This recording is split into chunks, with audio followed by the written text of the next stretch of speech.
Underwood. Thin ice! So I can't knock down a triple here.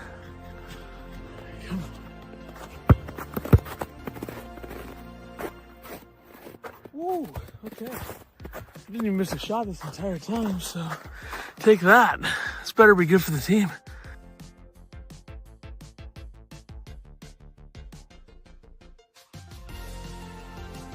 Oh, I thought for sure he was. there it is. Boom! Yes!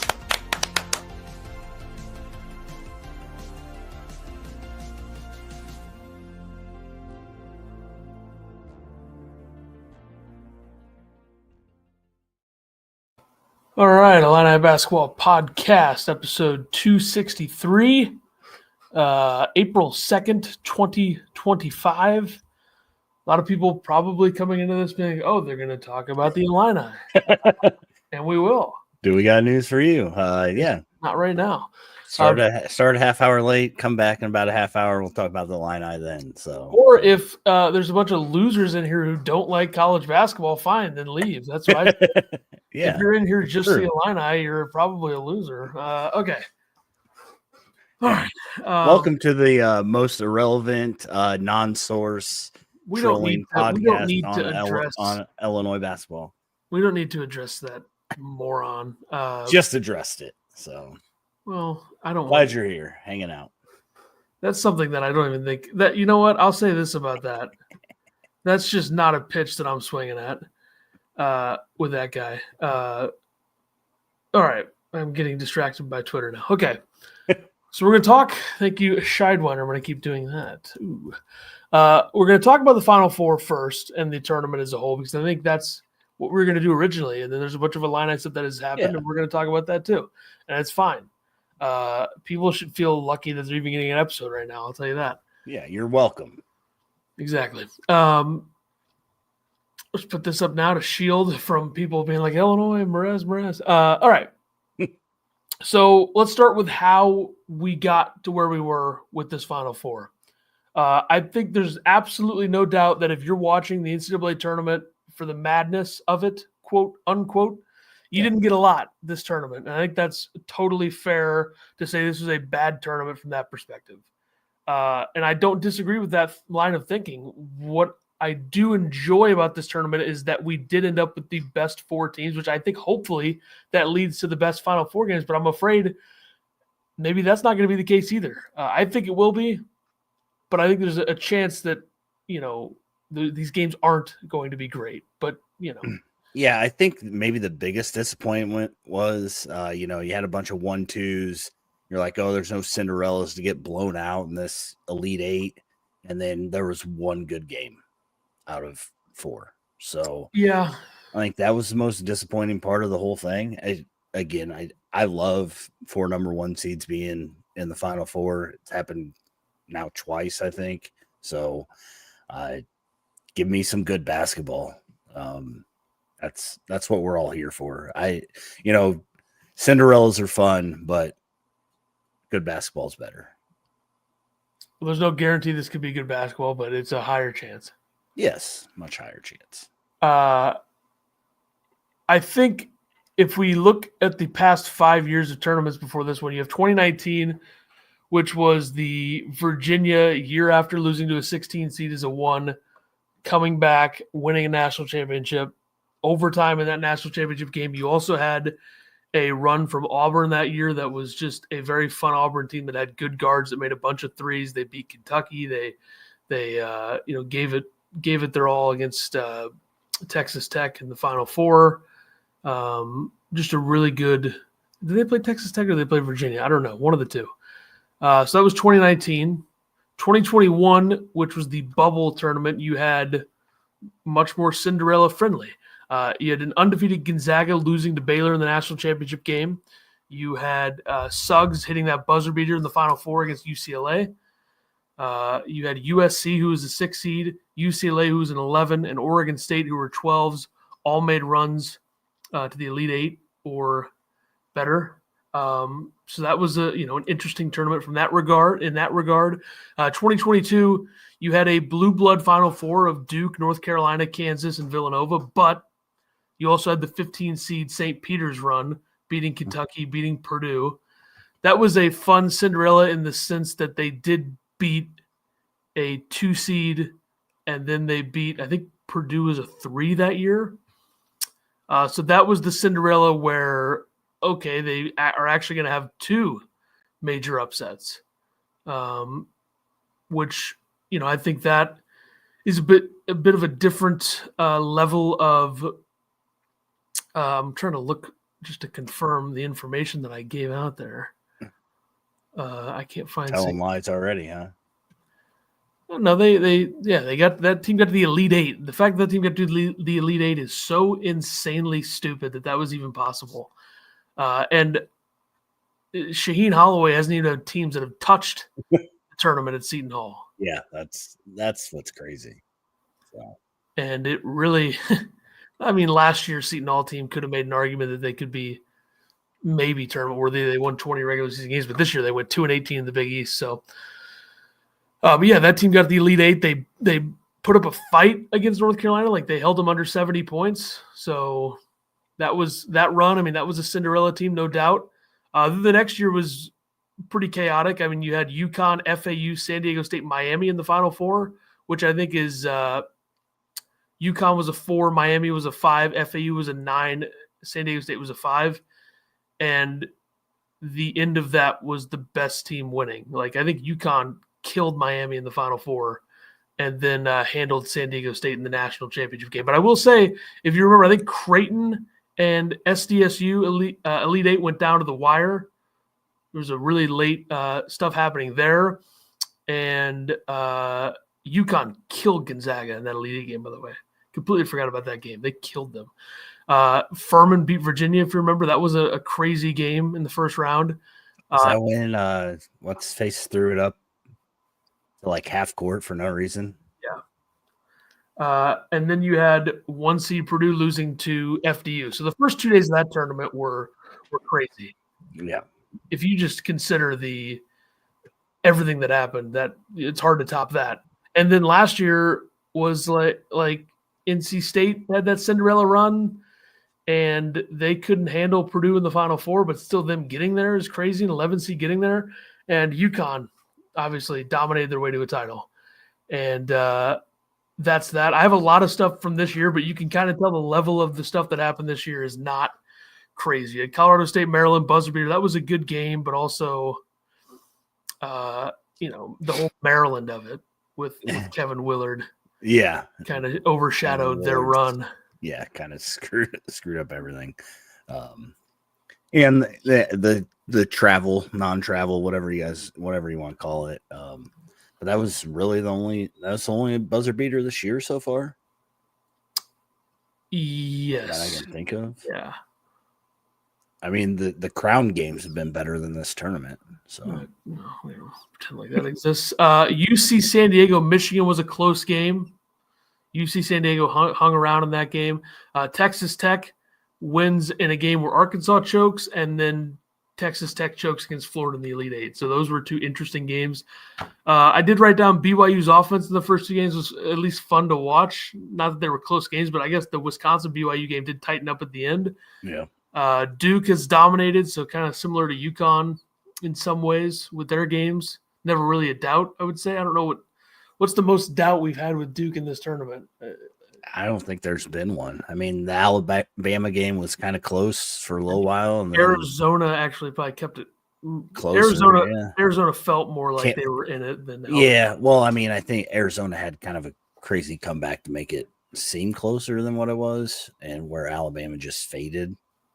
I don't know if Alabama faded. I just think Duke controlled. Yeah, that's true. The entire game. But nobody's played Duke like Illinois, so props to those teams because Illinois played Duke unlike any other for a good team, quote unquote.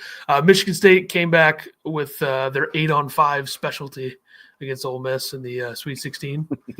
St. Mary's had a comeback against Vanderbilt that I feel like it's kind of been overshadowed because the offense in those games or that game was so bad, and a lot of people probably gambled on San Diego State minus 4.5, and then it was like a 3-point game, and they would have had 2 free throws, and the refs didn't call a clear, purposeful foul with 2 seconds left because the refs probably gambled on the game. So that's part of that game too. And McNeese beating Clemson. Yeah, the upset everybody saw coming. I think the problem in that game though is that Clemson scored 13 points in the first half. Yeah, they made it close towards the end, which made that game a lot better. But we just haven't had that big shocking thing, which is, I think, the problem. Like if Duke had lost, or if one of the 1 seeds had lost early before the second weekend, that would have helped. Or if like a 2 seed not named St. John's, because it's just like we're not used to St. John's being a 2 seed caliber tournament team. Like that's not something we're used to. Like if it's Alabama that loses early, a team that was in the Final Four last year, or if it's Rick Barnes' Tennessee team who gets the Elite Eight pretty much every year, or of course Michigan State with Tom Izzo. So I think that's part of the problem. The 1s and the 2s, and the 2 seed that did lose is not like a whoa shocking thing because they lost to like an SEC team with John Calipari as its head coach. So we haven't had that. Like if McNeese beats Purdue, that goes a long way. Yeah. Or if if Ole Miss beats Auburn in the Elite Eight, I mean, geez, think about what we'd be talking about. And you don't have anything Perdula against Walter Clayton. 2 You points. don't have anything down here about Purdue getting screwed over against Houston, but I guess that's your prerogative. So Purdue, who got the greatest whistle in the history of basketball for the past 3 years, who cares? I don't know. I mean, seemed like a relevant statement of how Houston got to the Final Four. So Braden Smith needs to be stronger. I guess. Flop. And then, you look at the caliber of this Final Four. All Final Four teams have a net rating of plus 35 on KenPom, which is only 6 other teams in that era, which is the past 27 seasons or whatever, have had a net rating of 35 or better. This is obviously an adjusted predictive metric. Duke had a 43.0 in 99. They lost the title game. Duke had a 37.3 in 01. They won the title game. Kansas had a 35.2 in 08. They won the title game.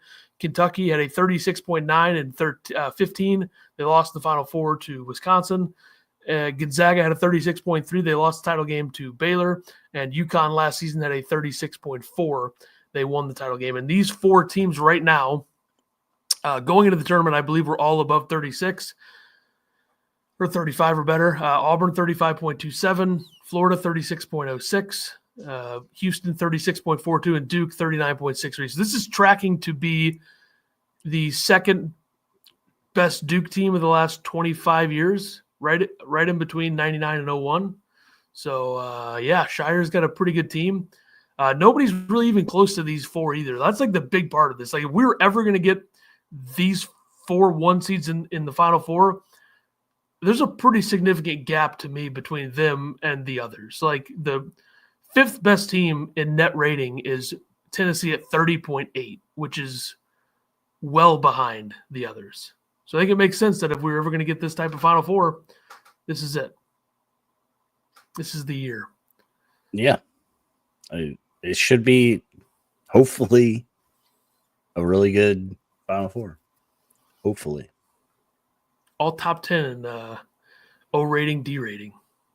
Check it out. Says Duke reminds me a lot of UConn from last year. The way they've been beating teams, they definitely are. But the fact that they're doing it with, 3 freshmen? They got to have more. Isn't there a 4th freshman that 4 freshmen, whatever they're doing it with. I think that's what's the most impressive. So, I mean, Isaiah Evans doesn't play very much, actually. I mean, he did play a lot in the first game. But, yeah, they have Flagg, Knipple, and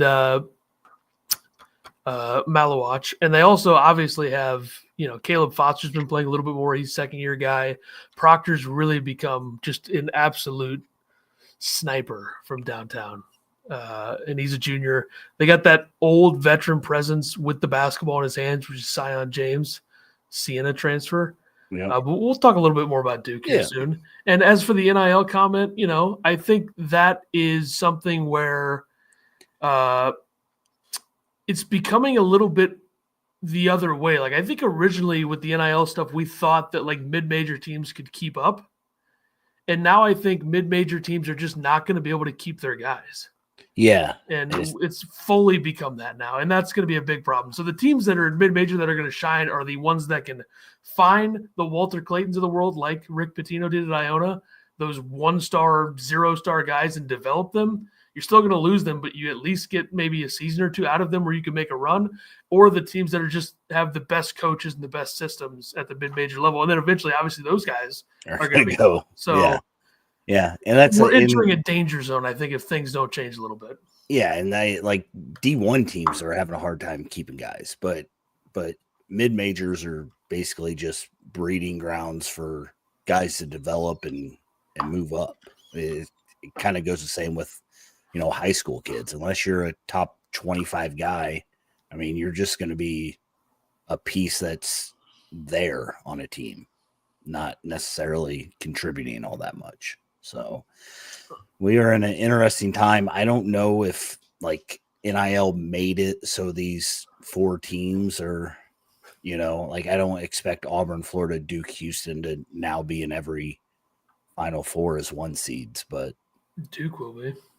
Duke definitely will be. Houston is so consistent. It's insane. Yeah. And I don't like Kelvin Sampson at all. Obviously, you look at the Eric Gordon thing. Yeah. But my God, the guy wins games. They've gone from his last 2 years in the American, they went 32-4. His first 2 years in the Big 12, they're 34-4. Yeah. Like they're just their style of play is just, I mean, the way that he gets his guys to just buy in, and the way their defense moves and picks up, a guy getting beat or something like that. There's always somebody on you, and it's so hectic that it's hard for teams. They're very similar to Tennessee without the bigs. Like Houston doesn't ever really have like a real elite big.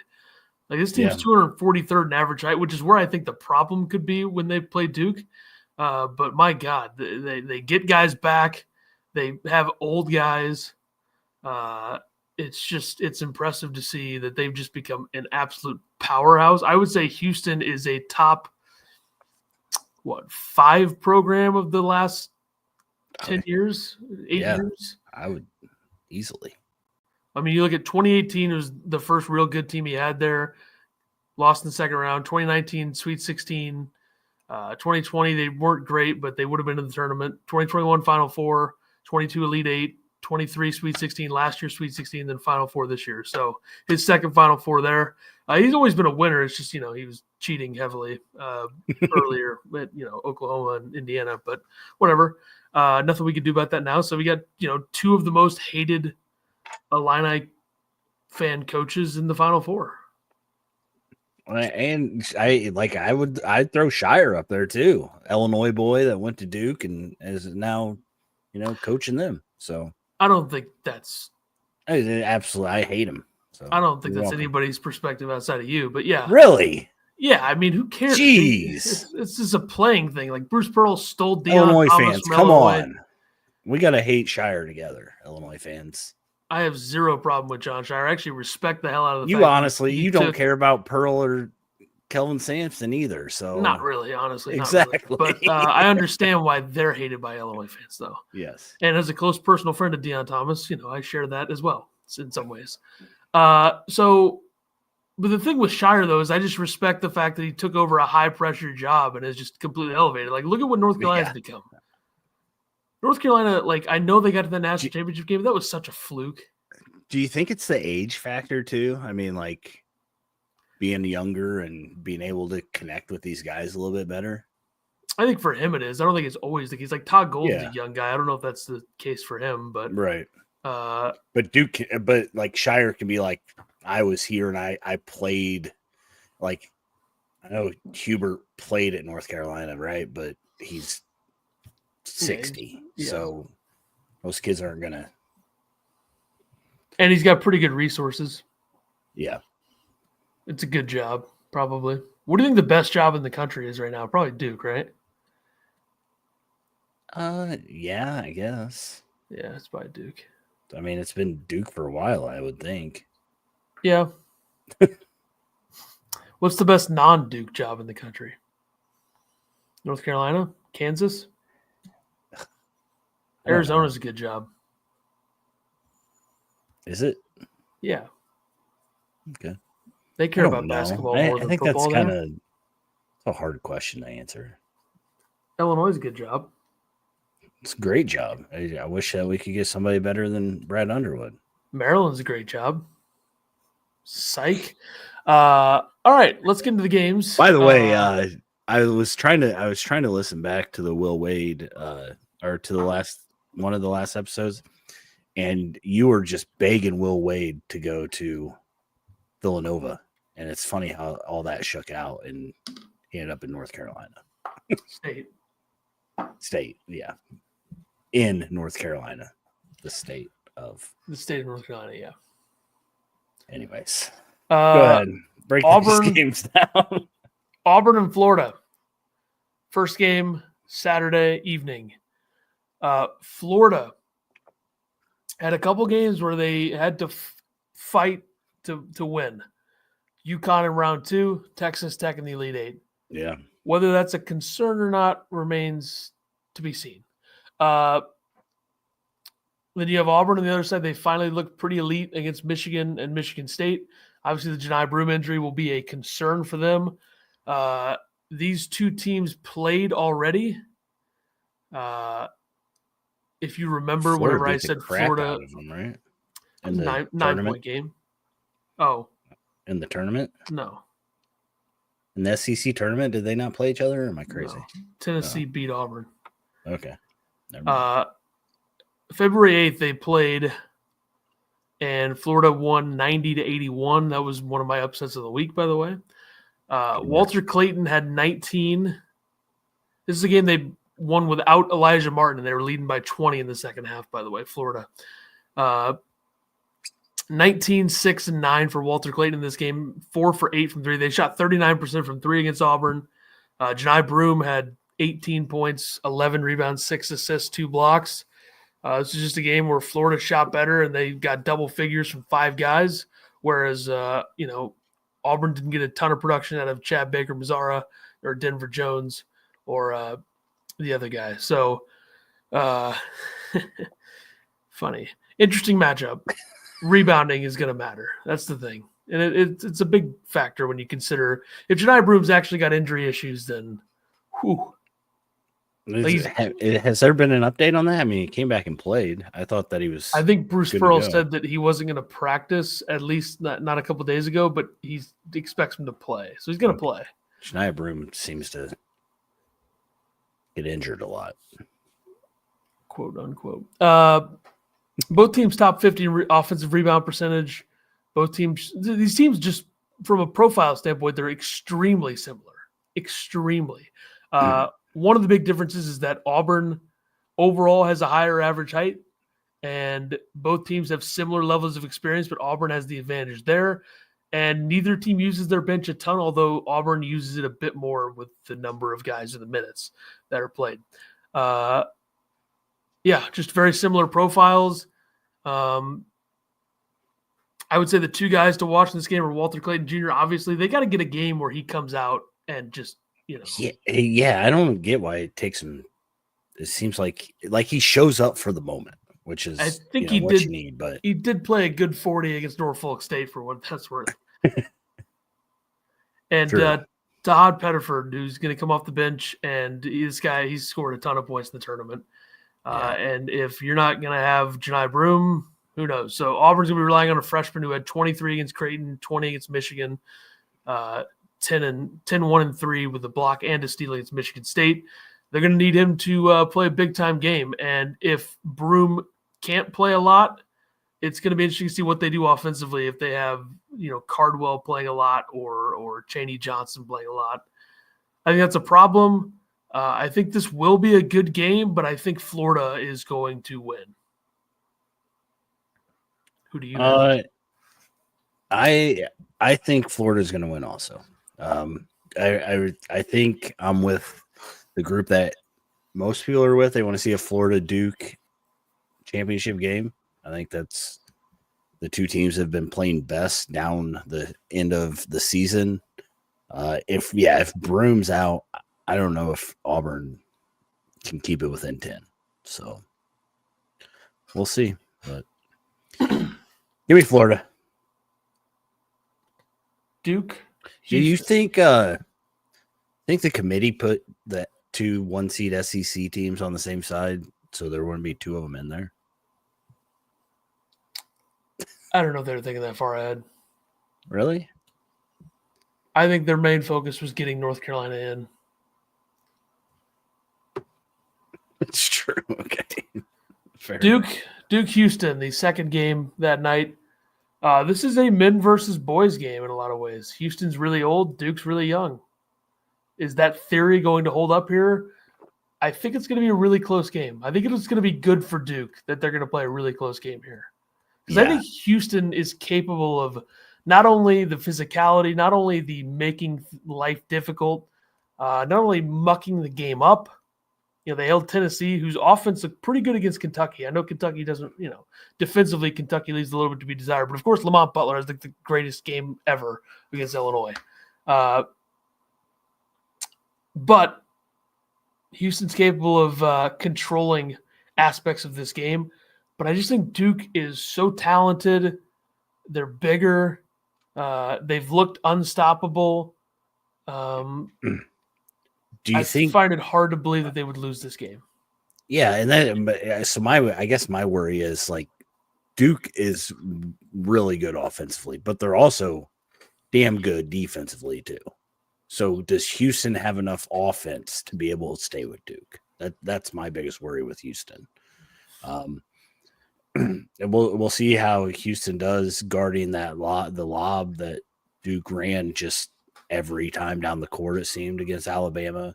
I'm sure Houston, will be, locking people up and, checking people into the stands or whatever they got to do. It'll be interesting to see how this game gets called also. No Jeffrey Anderson in the Final Four. The lovable Dukies versus the bad boys of Houston. So 42, 44, 41, 36. Top 3-point percentage shooters on Houston. They got to make them. yeah, You look at average height, Houston's 243rd, Duke is first. Experience, Houston's 39th, Duke is 128th. Neither team uses their bench a whole lot. The concern for Houston is that you're starting Juwan Roberts and Joseph Tugler, who are both 6'8", and Tugler is a sophomore. So I think there are concerns there. How are you going to contain Malowacz? I'm not even concerned for that. Like, I think they can have a guy that can at least be physical with Flag and make life difficult. Yeah, they can check. And I thought Alabama did a really good job on Flag. Like Kylan Boswell did it, so Houston's got to have a guy. Yeah. I don't think Flag's their problem. I think Knipple and what's his name? Malowacz. I think those are the problems. And then if Proctor finds openings, I think Proctor's a bigger deadly. problem. I think Proctor's a bigger problem than Knipple for them. Yeah. I think if there's anything Houston could do, it's make the freshman nervous. And I know Malowacz is a freshman, but he's also 7'2". So I don't really know what they're going to do there. Yeah. If only Houston had a big, just one. Like one guy's 6'11". That's it. How big's their biggest guy that plays? 6'8". Really? Yeah, it's a problem. That could be a problem. It hasn't been a problem so far in the tournament, though, I guess. How many times do you think Malowacz gets fouled this game? 4. That's it? Yep. Okay. By the way, they did Houston did give up 27 points to Ike and 11 to Huff in the Gonzaga game, the two biggest guys in their lineup. So something to consider there. The way Gonzaga scored against Houston's defense was pretty impressive in the first half. Second half, I don't think as much, but I thought it was the other way around. Okay, other way around. I don't know, man. They did, that happened like a week ago. They Gonzaga had 49 second half. There you go. You were on the right track. I knew what I was talking about, just not how I was talking about. That doesn't make any sense either. Yeah. TKR had 14 and 5. So Those were his stats in that game. But overall, yeah, I think Duke wins. I think it's going to be close. I think these are the two best teams. So you kind of had the two best teams playing in the Final Four, which we've seen before, I suppose. I think if you look back to 2022 or 2023, sorry. No, 2022. 2022, we had that's the wrong year. I'm not even looking at the right stuff. Don't mind that. But I think it's close. I think Duke needs to play a close game. I think if Duke gets through this one, though, I would almost guarantee they win the national championship. And it would be a historic season for Cooper Flagg as a freshman at Duke. Not the best of all time, but certainly in the conversation for Duke. I think Duke wins, but I think it's going to be like a 3-point game. I hope it is. I'm looking more forward to this game than the Auburn Florida game, just because we've seen Auburn Florida. I think high-powered offense against Houston's defense is going to be really fun to watch. I think Duke probably wins this by 8, though. That's no fun. I mean, I think it'll be close, but I think they'll close it out, with fouls or whatever. So, 8 points. What's the spread? 5.5, 6.5? Yeah, I think it was 4.5 or something, up to 5.5 or something. I don't know, but all right, Duke, Florida national championship is what we got. Yeah, and Duke wins by 25. Are we gonna do an episode Sunday for the championship, or are we just gonna let her ride? We'll see what happens, I guess. I don't know if anything's gonna happen in the Illini world. It's kind of what we base this around these days, How much longer before you get to Trey White's top 6? You don't even have Trey White on this Illini stuff. So we talked about him last episode. On the Illini stuff. Yeah, we'll do it. First up, Ty Rodgers and Kylan Boswell are staying in Champaign. A lot of rumbling about, Ty Rodgers is going to follow Chester to Virginia Tech. Did not end up happening. There was rumblings of that? I just think it was general, like people were assuming. You got a text message or something? People were assuming things. Okay. Props to Chester for going back to Virginia Tech, where he was before he went to Illinois. Yeah, he's kind of like Morez Johnson in that aspect, right? Just leave a school, go back to it. Leave a school, go back to it. Good stuff by him. Trey White probably going back to USC. Speaking of Trey White, so we'll play for a good coach. Yeah, better coach than before. If you guys don't recall, I know that we have no sources or anything, but I did point out after my birthday party that my source told me that Ty Rodgers is probably coming back. I've been saying it all year. You guys don't want to believe me. Whatever. I don't care. Not surprised about Ty Rodgers coming back. He just seems like that kind of guy that when he commits to something, he's going to stick it out. There was a comment about Ty up here. Jay said, I like Ty coming back, yet from his standpoint, I'm kind of confused. Was he promised a starting position? And if not, what would be the difference between this year and next? I think the difference is going to be just, I think he really wanted to work on his shot and his game. And I put it out there to Ethan and Hinkle that 42% from 3 next year. So you guys can book that. And I think Ty Rodgers became after the Morez crap, which we'll get to. Ty Rodgers is now in the elite Illini history, like of fan favorites, I think, after announcing that. So it'll be interesting to see if Ty comes off the bench or not, though. I guess see how the rest of the, roster breaks down. I see Ty probably starting in the 4 spot. What do you think? Hold on. Saw a comment about Houston and Duke, and we missed it. It's fine. Oh, sorry. Do you want me to? No, we're fine. Where was it? I don't even see it. Boys lose to men. No, it's a little further down, I think. Duke is why Brad puts an emphasis on height. Boswell on flag blew my mind. No, Does a shootout favor Houston? that's what I wanted to. I missed that one. Go ahead. Real quick, more important. Does a shootout favor Houston? That is an interesting answer, which is why I am answering that question. That's an interesting answer or an interesting question. The answer to that is interesting because I think a lot of people will be like, yeah, Houston's smaller. They got a bunch of guys who shoot 40+% from three. However, I still don't think getting in a shootout with Duke is ever going to be the right idea. Like, if a shootout happens, I think Duke gets to 100, and I don't think that Houston can compete with that. So I think Houston, the favor for Houston is just to be as physical as possible. And if the refs are going to get involved, people are going to blame the refs for you. So that's just the way it's going to be. Yeah. I don't know if Kelvin Sampson cares about that, but that's, I think Houston's going to need Suzanne to shoot as good as he did against Purdue to win this game. So who? Suzanne. That's not his name. It's his name now after he beat my Purdue Boilermakers. So 54-52 final score. All right. Boswell, Ty Rodgers at the 3. No, Ty Rodgers is not starting. We're not even going to do that. He's not really guaranteed not starting. Kylan Boswell. Well, let's see. There's value in being a sixth man of a team. I agree. There's value in that. Okay.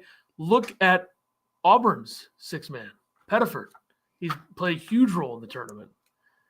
And starting is like an arbitrary thing.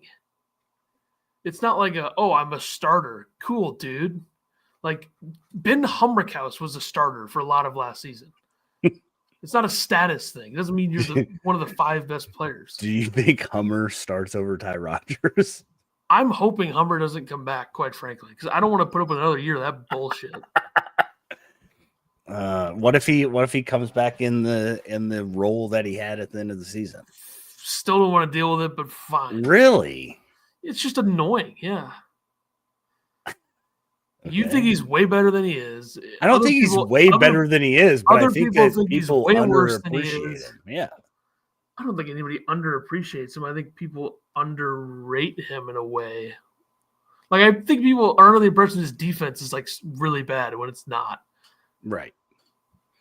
But he's also slow and white, so, nothing we can do about that. At this point, it seems like Illinois is going to be really slow and really white next year besides Ty Rodgers. So. Boswell, he's coming back. Boswell is also coming back, yes.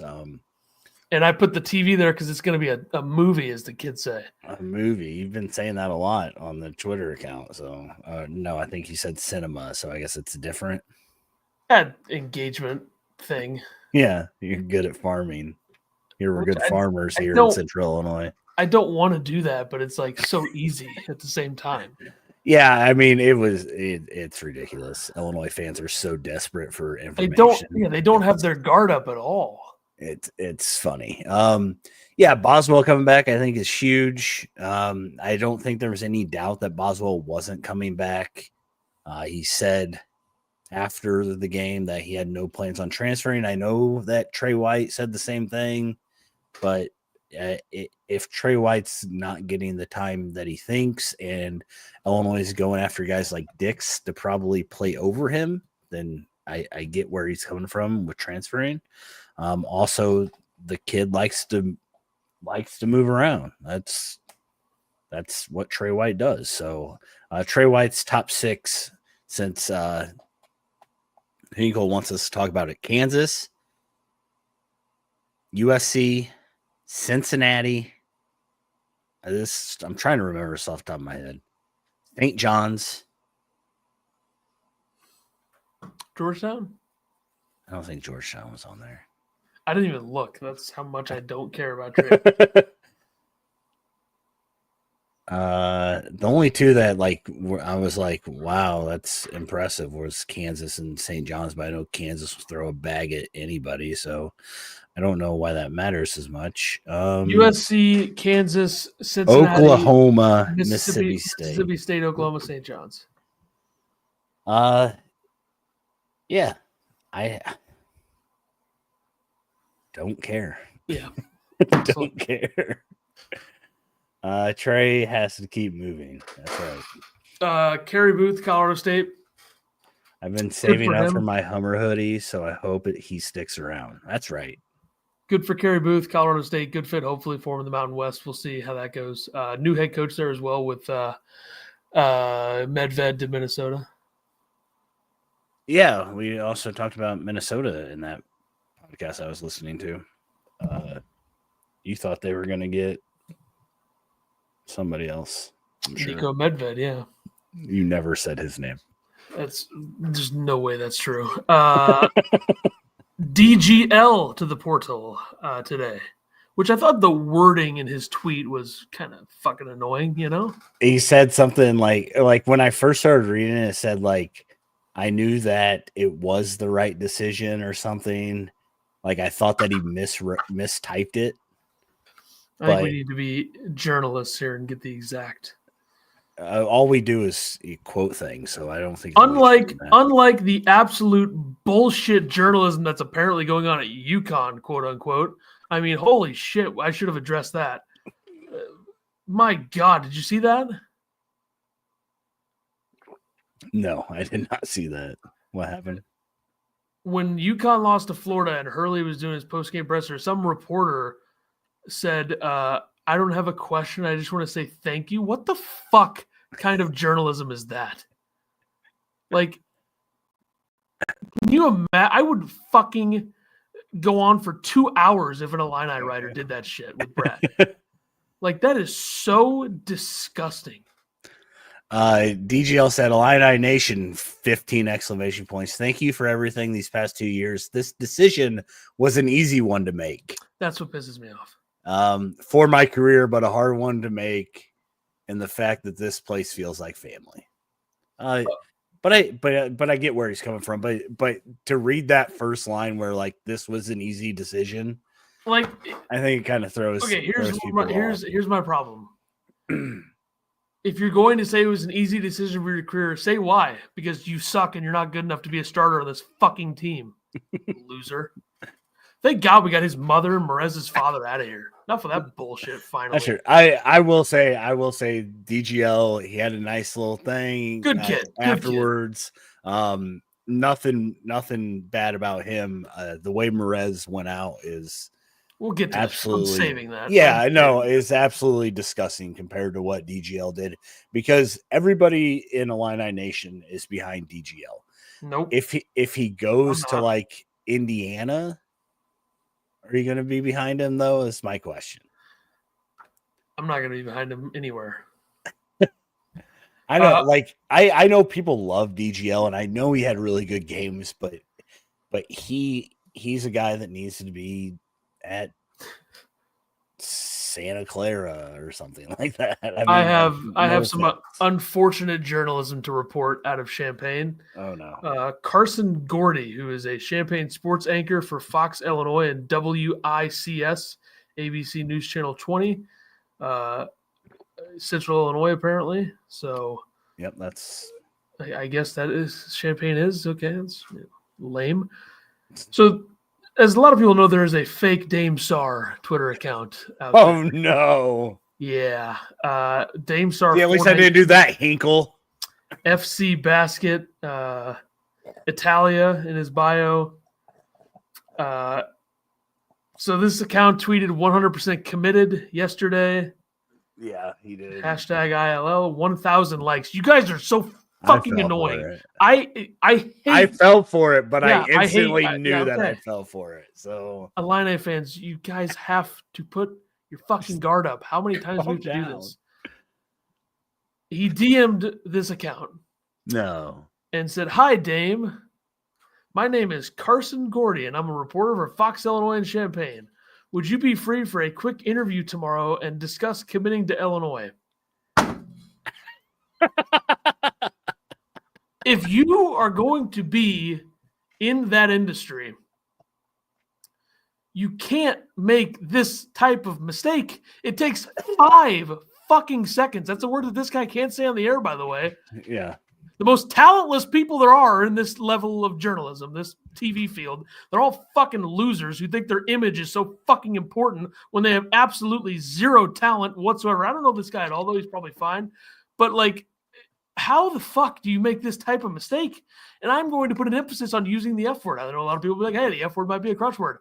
It's not in this instance because the point is that he cannot say fuck, and I am allowed to say fuck on this platform. And if YouTube has a fucking problem with it, and they go fuck themselves too, we'll go to Rumble. Anyway, that's all another thing. It's a joke. How do you make that mistake? Demonetize us, YouTube. It's impossible to make that mistake. That is like D- level of bullshit. And the fact that you even come close to making that mistake. Like, okay, think about this. This DM was sent at 9:52 last night. The tweet, or 9:52 to, wait, hold on. Let me get my timeline right. Okay, so this tweet was sent the night before, March 31st. This is almost 24 hours later he sends the DM on April 1st. Don't you think you would have seen that somewhere else? Right, yeah. Besides that account. I mean, what a fucking idiot. And honestly, probably should resign. I hate to say it, but I don't want to call for anybody's job, but you might want to quit and go maybe down to the minors for a couple of years, because Jesus, that's bad. Of course, nobody's going to care because it's local TV and nobody holds those people accountable whatsoever. But Jesus Christ, who retweeted that Dame Sar account? He tweeted he tweeted the DM. He said, "Excited for my interview," which is great. People falling for that, so stupid. So he posted it under somebody's Rodgers, I think, and that's when I sent it to you and Finkel. And I immediately realized that I was a moron. So, let me call this fucking person out too. At Illini News tweet, which Shidewinder you follow, you better unfollow. Sturdy follows, better unfollow. 2.5K, almost 1,000 more followers than us, or over 1,000 more. Congrats. Also not affiliated with the University of Illinois. If you just keep putting out, BS tweets, we'll be to 8,000 by the end of the week. So okay, he said fake account like 15 minutes later, so I'll let that slide. But he fell for it too, is my point. So you don't have to unfollow. I'll call off the dogs there. Although Antigua follows this account, so he might want to reconsider things. So yeah, Dame Sar's fake account is getting people. It got me. Check It Out says, don't blame DGL for leaving. Brad barely played him, even when at times it seemed like he earned playing time. I think Brad realized that, like, you're either going to get good DGL or you're going to get bad DGL, and it was quick to realize which one you were getting. I like DGL's 3-point shooting was a concern. He had that one good game. Brad even commented on it that, he finally started making threes, but there are so many exceptions. He just doesn't have enough. He doesn't have enough length to justify playing him more than he needs to be played. Is his biggest problem. There are exceptions to rooting for guys when they leave Illinois. Okay. But there are also parts of this where, okay, I don't want to root for this guy. Trey White, I have no interest in rooting for him. DGL, no interest. Luke Goody, I was like, okay, fine. He gave us a lot. I hate that he went to Indiana, but I wasn't going to root against him per se, but I also wasn't going to root for him. And that's when we get to the next guy. And this motherfucker, I don't give a fuck how old he is. I do not care. I don't care that, he's 19. I don't give a fuck at all. Morez Johnson goes to Michigan. And honestly, like, what a fucking joke this entire thing has been. And Morez, who is, from the state of Illinois. Yeah. Committed for 5 years. He has watched Brad Underwood's teams fucking bitch slap Michigan around for the last 5 years. 10 in a row against Michigan, I think, or 9 in a row or whatever. So this tells me, like, okay, do you even care what you're doing? Like, do you even care how this looks? Do you care about, what's best? Like, is this really the best thing for Morez? I don't think it is. Obviously, it's not my place to say it, but he's fucking dead to me. I hope they boo him and his entire family out of the building. I want to go to the Michigan game next year. You want to go?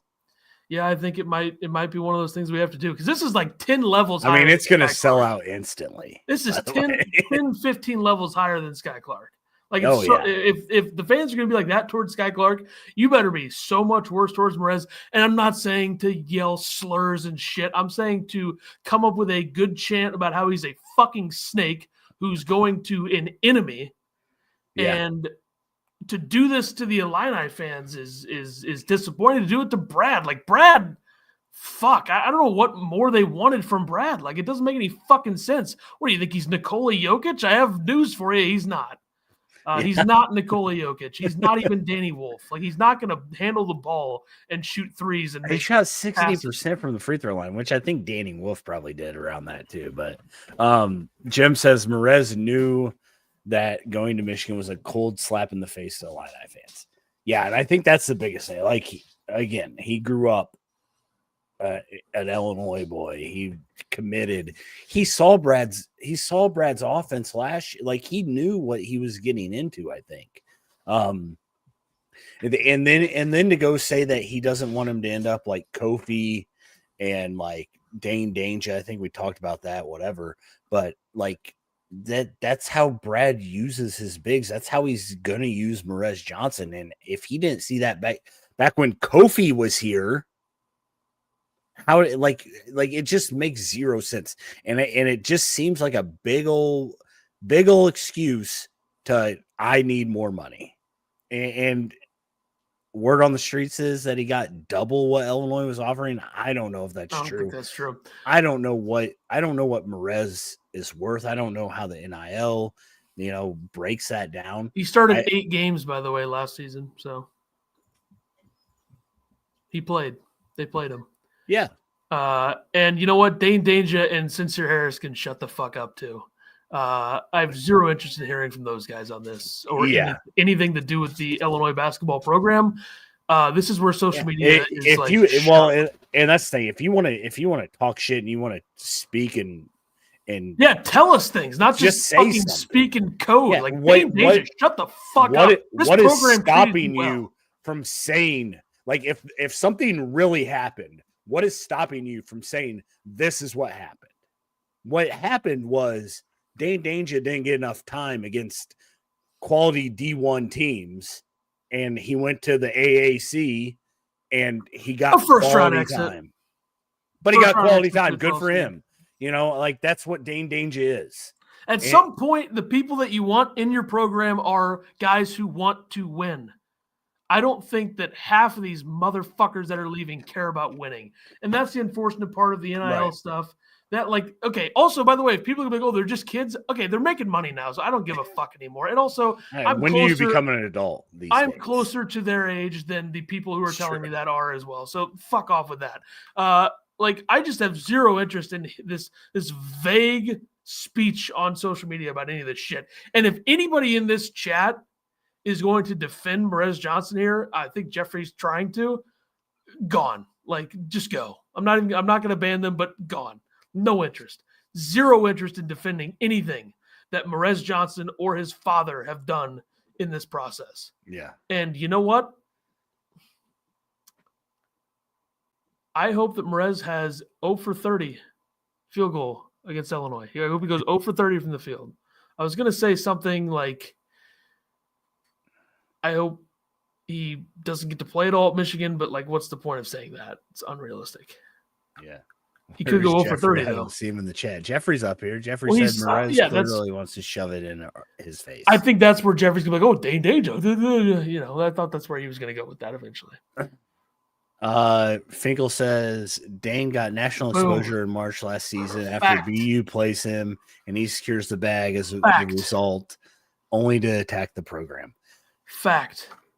But my thing is, like, that. So those tweets were so vague. Like people say that it's not money. Like I think it's playing. Like, Dane wanted playing time, and for people not to think that's not what they're saying is For insane people to me. like believe all the shit people that's being said in the message boards about the program. For people, Jesus. people think that's because of Tyler Underwood or whatever's happening inside.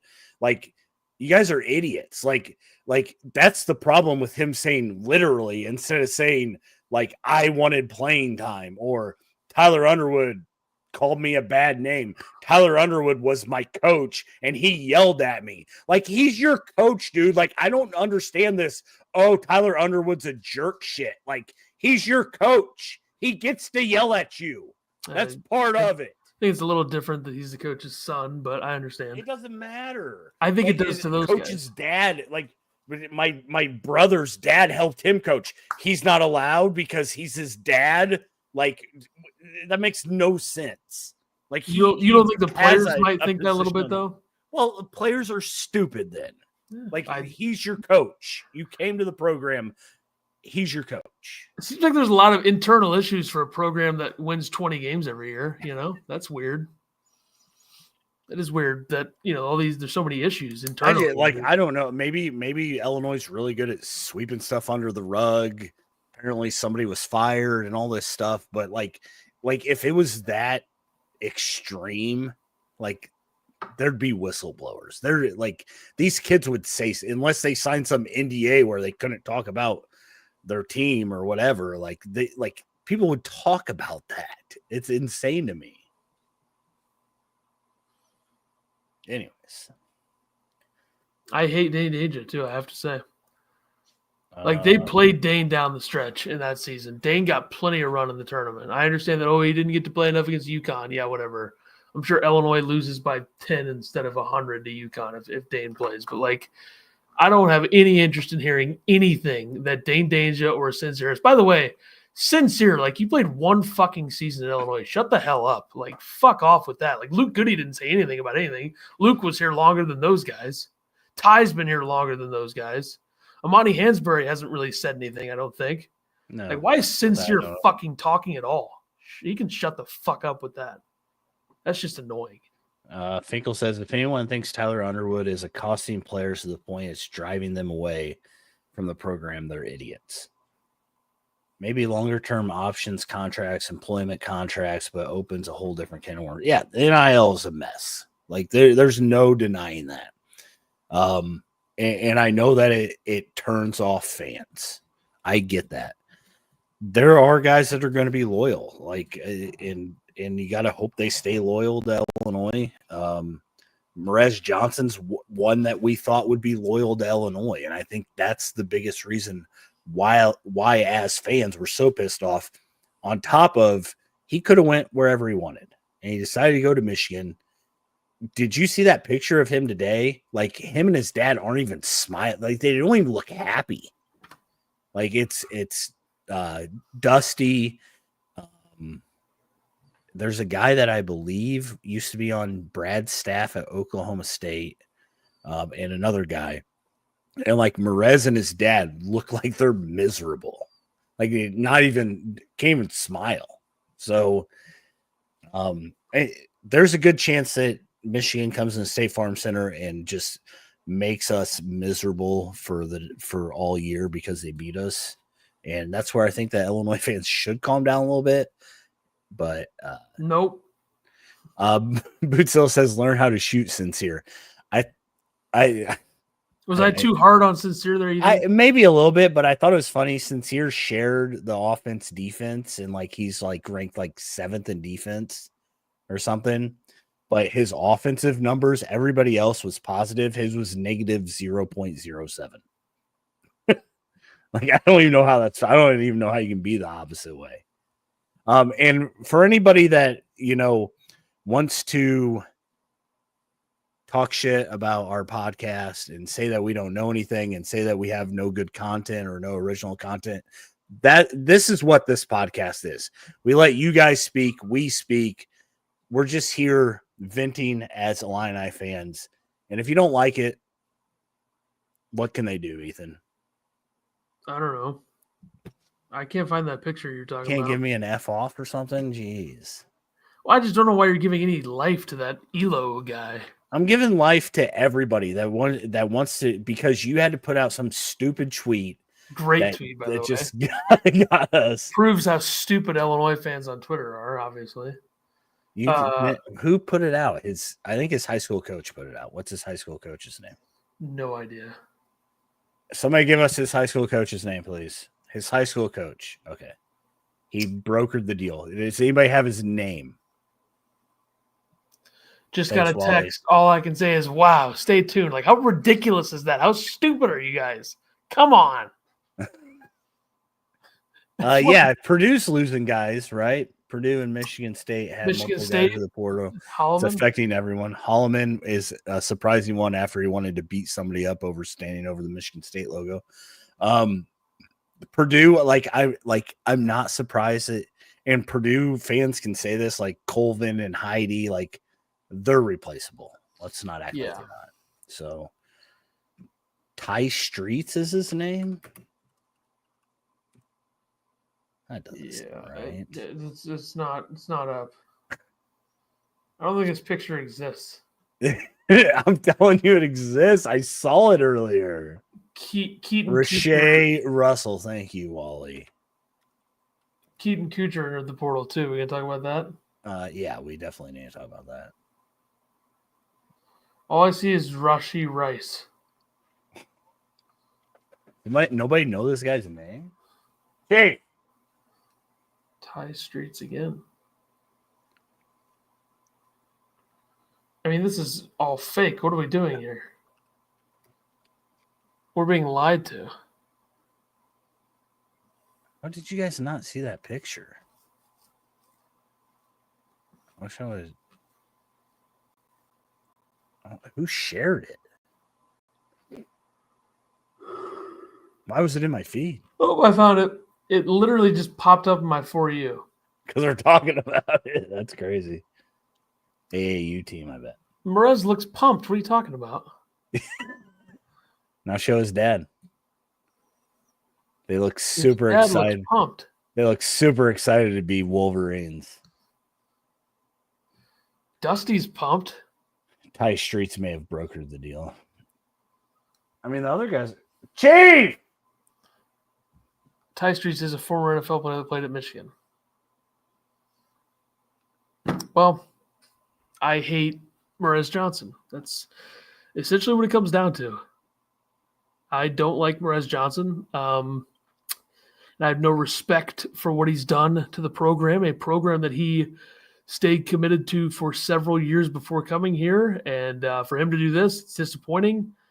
But at the end of the day, you reload, and I think Illinois' got, a plan. Yeah, I guess we'll talk about the reloads. I got to go to the bathroom real quick. This has gone longer than I thought it would. So yeah, well, we're an hour in. I can carry the show. You always carry. Yeah, definitely. Let's see. I'm gonna need the chat here. Also, there's actually a couple questions that I asked for on Twitter before going live. I guess I could do those. I guess I'll wait for him actually for the questions. But now's the time for the chat to go. Ask questions. Let it rip, chat. This is a podcast episode too, so those listening, I feel bad. You might want to watch the video version of this program.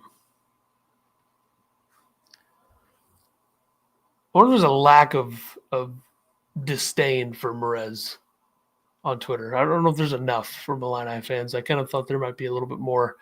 AJ Rett coming back. It's a big return. Good kid. See, I don't want to get into the Dixon Sar stuff until he's back. But impressive number of F-bombs. Like, yeah, QC. I mean, I wonder if somebody should go count them. It'd be pretty easy if you look up the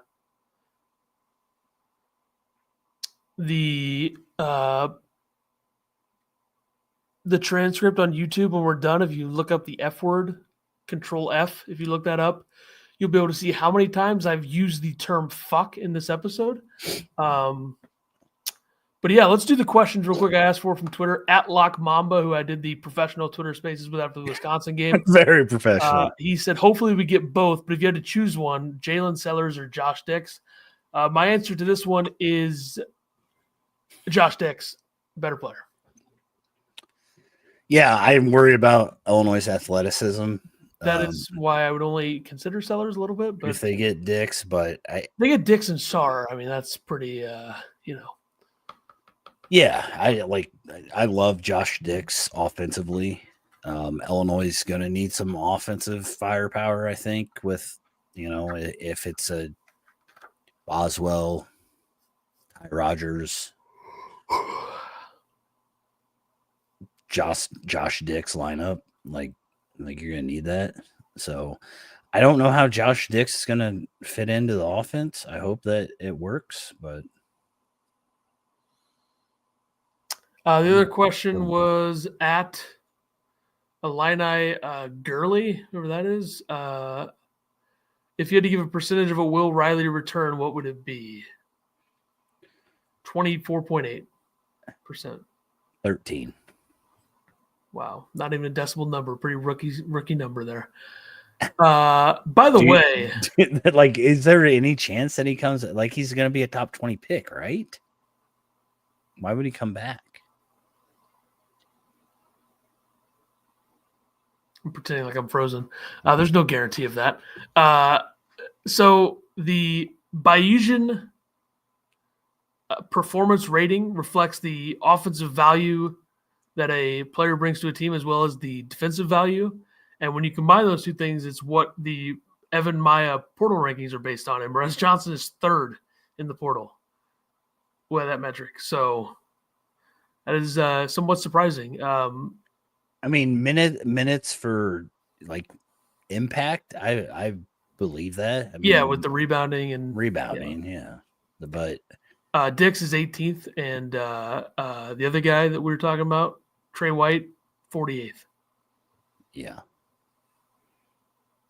I have a hard time believing that Kansas or St. John's wants Trey White, but I could see St. John's maybe, but I don't see Kansas. Ryan Conwell, who everybody thought was going to Indiana from Xavier, went to Louisville. He's 10th. And Trey Donaldson's 9th. He's in the portal. And so by this metric, Michigan's got the number 3 player and the number 6 player in the portal. And the number 2 player is Donovan Dent. He's going to the Big Ten, UCLA. And Bennett Sturts is number 7. He's going to Iowa. So Big Ten's cleaning up so far based on the BPR portal rankings. They also got who? DeVries, thank you. All right. Let me find him. I don't think he would be there because he didn't play very much. Gotcha. He's 34th. For not playing at all, he's still better than Trey White. Renew is going to Miami. He's 21st. And you know who I think is really underrated, and I think he's a top 5 or 6 player in the portal right now, is Oscar Clough, who's going to Purdue, the big. I think he's going to be so good there. Purdue's going to be Purdue. I think Purdue heavy favorite to win the Big Ten right now, no matter what other teams do to me. Yeah, I agree. Bring back Smith, Lawyer, TKR, and you get Clough, and they're probably going to get another guard. Well, and they got the freshman that was injured all year. Yeah. It'll be interesting to see what they do with that lineup, though. They'll probably play Clough and TKR together. I mean, like they did with First. Except Clough is way better than First. That's what I'm saying. It's a huge upgrade. Yeah. And then to be able to have that, front court of those. And having the guy who's going to go into the season as the best point guard in the country. Yeah. Also, they get a solid wing like they should have got last year.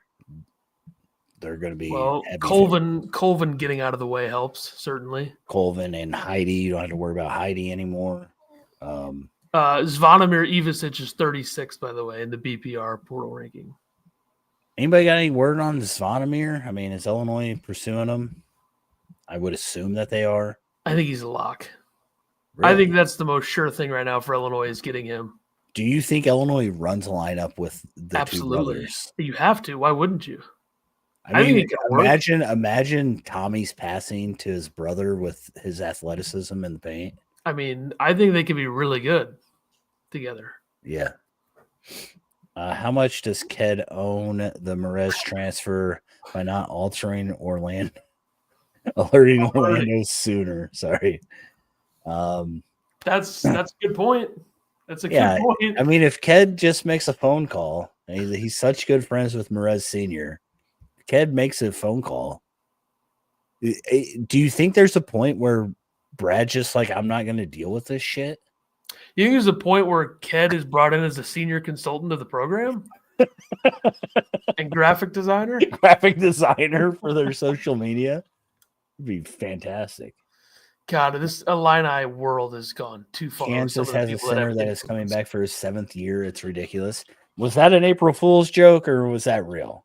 I mean, clearly an April Fool's joke. I was going to say, there's no way. I think Sellers would be a good one to get. Not sure if you guys talked about him since I missed the beginning of the show. The beginning of the show was all Final Four talk, so no. How far do you think I have to scroll to find Sellers in the BPR portal rankings?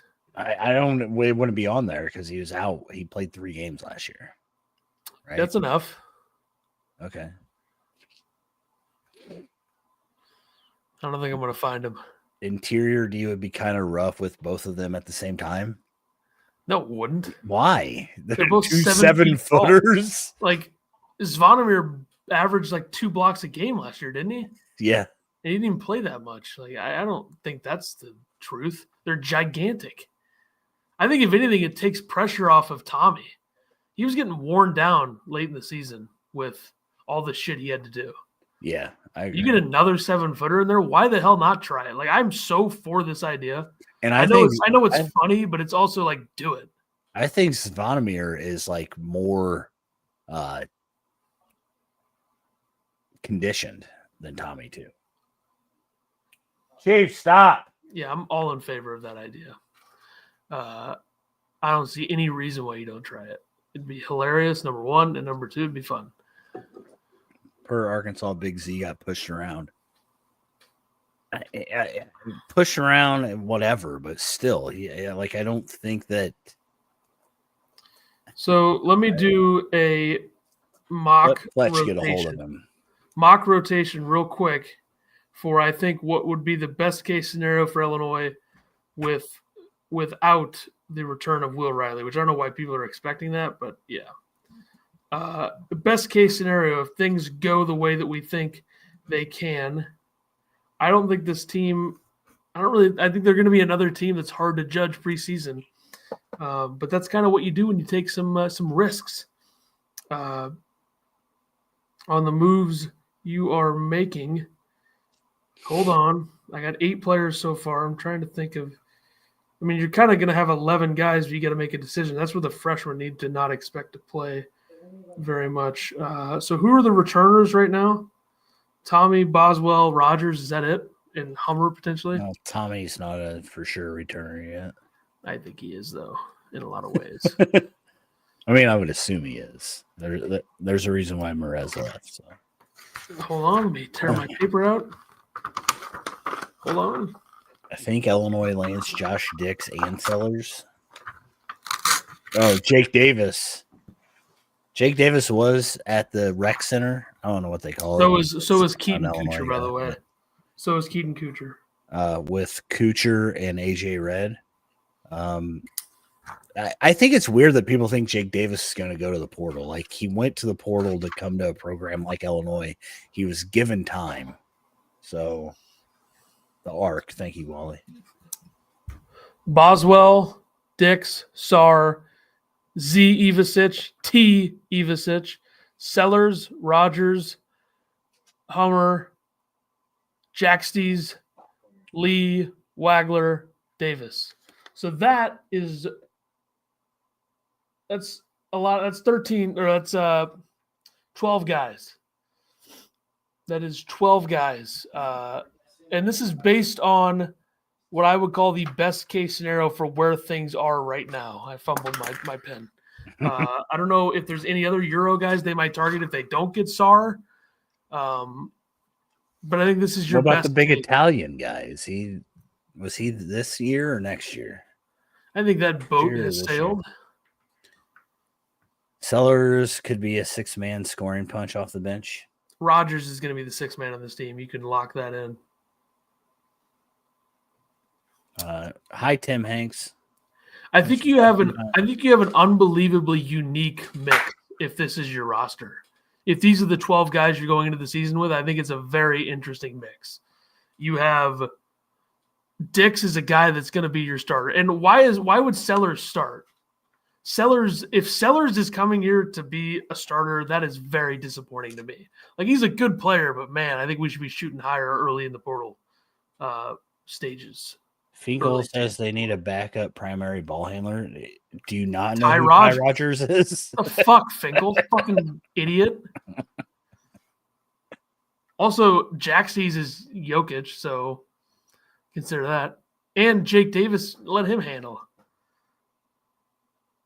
I think Zvonimir, in a way, is your backup primary ball handler.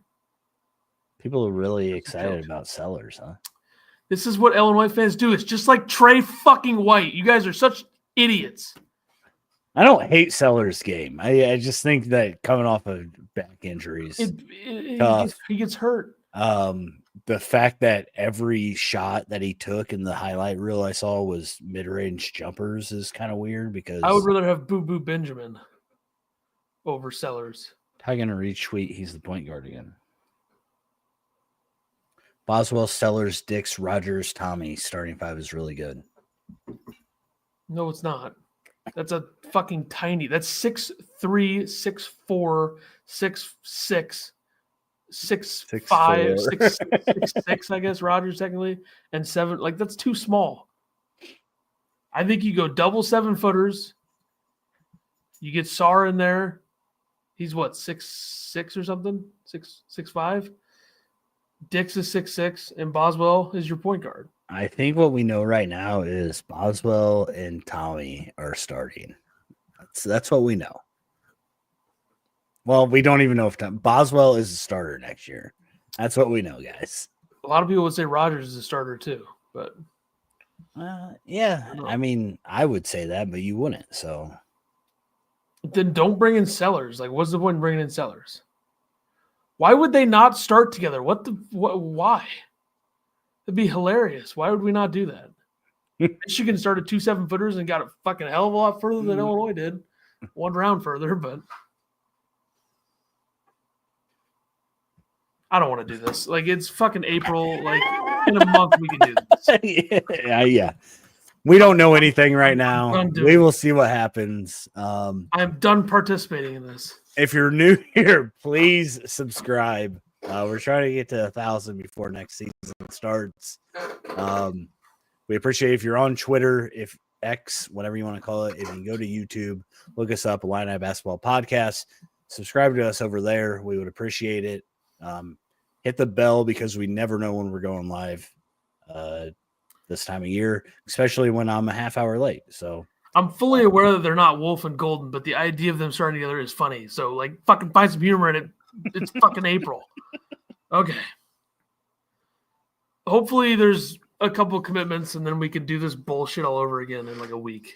So yeah, we'll be back as soon as something drops or like 3 things drop. Or whatever. And make sure to subscribe and all that stuff, whatever he said, follow the Twitter. Almost at 1,500 because of all the idiots who think we have sources are following. So whatever, too many to care at this point. So, all right, we'll see everybody next. Underwood. Thin ice!